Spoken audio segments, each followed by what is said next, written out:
Digging in will be Jarrett Adams, looking for better results than last night when he went 0 for 4 in that one. 1-0 the count.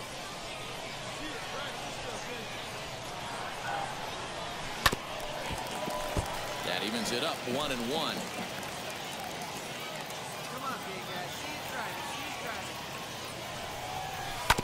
Just got a piece of that one, perhaps shortening up now. Will get the ball in play. The 1-2. Swing and a liner. And that finds some outfield grass. It's a base hit. There you go. Nice rip. Nice rip. Leadoff knock right there, Dan. How frustrating is it to let that leadoff guy get on? Well, every pitcher, you want to get that first guy out, D-Roy. Your chances of scoring runs are so much more slim when you get that first guy out. Traffic on the bases, now you have to pitch out of the stretch. It's never easy for the pitcher. And it's not in time as he's in well ahead of the throw.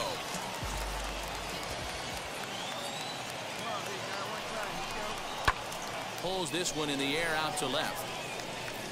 Parsons comes in a few steps as he hauls it in for the first out. Striding in is Kellen Degla. The base knock to the outfield could score the tying run from second. Sacrifice attempt here. On the bag, right here. On the bag. Just about overshot his man at first, but he's able to keep a foot on the bag over there, and that's out number 2. Next to hit is C.J. Chatham. Potential tying run for him at third base. The set and the 1-2. And he popped him up over toward the left side of the infield. And Tuna is there, and he puts this one away for the third out. So a great job. Next, here is Jose Brusino. The catcher, number 4. Jose. High in the air down the right field line. Adams is back in plenty of time to put this away, however, and there are 2 gone. New inning set to get underway. And here comes the first baseman, K.J. Harrison. Heading out toward shallow right. Adams is in a few steps as he takes it for the first down. Next to hit, Jarrett Adams. He singled in his first debut. From the stretch. I love everything this pitcher's got working right now. He's got presence. He's got great body language on the mound. He's got fastball command and a nice early feel for his off-speed stuff.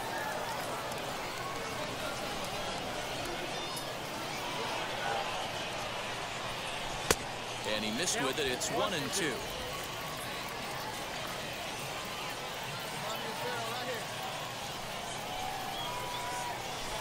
Fouled off. Hey, that's just a great mix of pitches right there, and that's what this guy's going to do if he's going to keep this team off balance. Another 1-2 delivery. Line drive base hit. Turn, find it. Dan, this guy's on fire. I used to say all the time it's about 150 ABs to 200 ABs. When you start figuring out what type of season you're going to have. He's obviously in May, and he's on fire. D-Row, he's been locked in from day 1 of this season. It's continuing right now. Anything that is around the strike zone, he feels he can get the barrel to it, and he continues to hit line drives. This is on the ground over to first. He's got it. One there. And good hustle by the pitcher there on the back end as it's a 3-6-1 double play, and the side is retired. Now to the plate, here is Jackson Flores. Comes into this at-bat 0 for 1 in the ballgame. Hit in the air down the right field line. Adams is there, 1 away. So here's the cleanup hitter, Jarrett Adams. Couple of singles to his credit thus far. Ready to deal. Here comes the first pitch.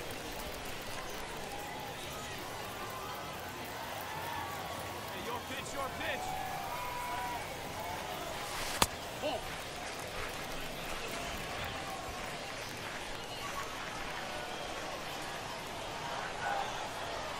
2-0 count, the pitch. There's a swing and a high drive into left center field. Center fielder going back. And goodbye. This one ain't coming back.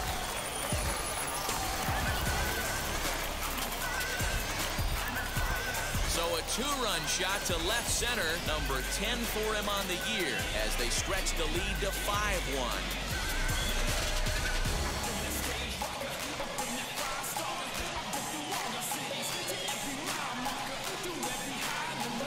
Well, if I was the manager, I would tell my pitchers to work around this guy.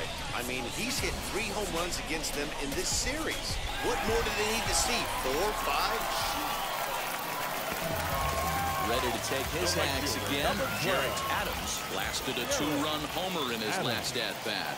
Yeah, Matt, and going back to that last at-bat when he hit the homer, that was a fastball that was up in the zone. This guy likes the ball up in the zone, so if I'm on the mound right now, I'm thinking try to keep the ball at the knees and below. He doesn't handle that low pitch quite as well. Looks like he's pitching pretty cautiously right here, but that happens when a guy's 3 for 3 on the day. Usually he's a guy you challenge a little bit more, but I guess he's earned some respect in this one. And that one yanked just foul. 2 out, nobody on.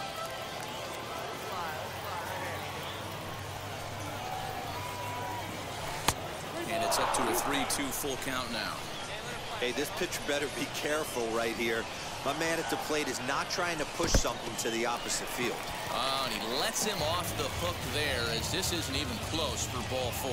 When a guy's been swinging the bat as well as he has in this series, you definitely want to take the bat out of his hands. A free pass to first is better than what he's been doing the last couple of games.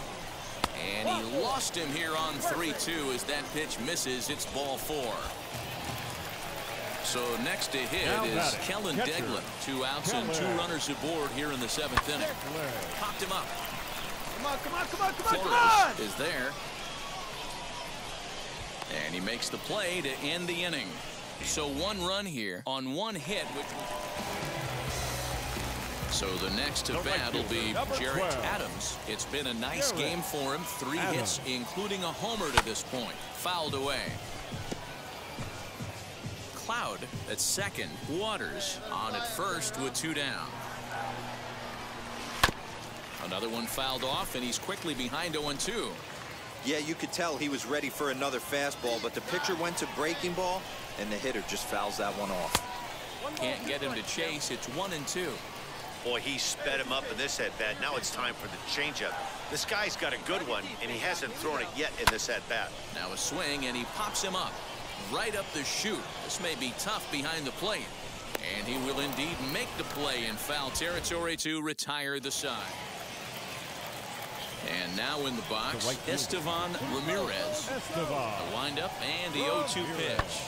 Heading out towards shallow right. Adams will come in a bit and put it away for the 2nd out of the inning. 8-1 is the final tonight. The Scranton Wilkes-Barre Rays.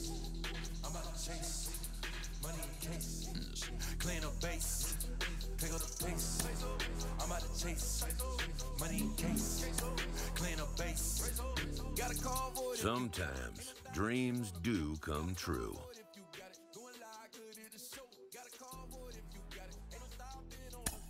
This player is about to get the chance that millions only dream of. The chance to see if he's got what it takes to make it in the show. Back here on MLB Central, and before the break, we talked a little bit about an exciting prospect who has made his way to the major leagues. Minor league podcaster Ben Gelman has been covering this player for a long time, and he joins us now. Ben, thanks for joining us. How did you become interested in his journey? I'm very excited to be here, Robert. You know, when he got drafted, there were a lot of folks saying he got drafted too high, and that caught my attention. I made a mental note to keep tabs on him. And then they tried the two-way experiment with him. And even though they moved off it, he remained very interesting to me. It's been fun to watch him go from the amateur ranks to minor league baseball and now all the way to MLB. So now that he's here at the top level, what should we expect to see from him as he tries to take on the best in the world? You know, I think we've been a little spoiled in recent years by guys like Juan Soto and Ronald Acuna Jr., who come up and they just light the league on fire right away. I don't think it's fair to expect that of him. That's not to say that he can't do it. He's got the talent, but it's so rare that we see that. I still think, this is my belief, he's going to be a significant contributor right away. Well, it's got to be so exciting for him as it is for every young player who gets the call for that very first time. Sean, you've been there. You know what it's like. What is your memory of being called up to the majors for the first time? Greatest moment of my life. I mean, really, like, I remember I just hit the home run to win the AAA championship in Buffalo. And it was just, that was unbelievable in itself. And I came in the clubhouse afterwards, and Mark Shapiro at the time was the minor league director. Brian Graham was the coach. And they said, hey, congratulations, Case. That's awesome. I'm like, oh, it's so great. We're popping the champagne. I'm getting ready to go home the next day. And next thing you know, they're like, you're getting called up to the big leagues tomorrow. Your season's not over. You're going to meet the team in Chicago. And I remember running out to get on a payphone because there's no cell phones. And I called my mom and dad and said, Dad, Mom, I just hit a home run to win the AAA championship, and I just got called up to the big leagues in a matter of like 15 minutes, And so it was one of those things where the dream's coming true. Like right. All those hours of hitting, all the time putting in, all the weights, all the stuff that you did, that dream of getting the big leagues is now becoming reality with that one phone call or the one moment you get called up. So, for me, it's mind-boggling. It's one of the greatest moments of my life. Case, that is a great story. Thanks for sharing, and thanks for giving us a little bit of insight into what this young man is probably feeling like right now.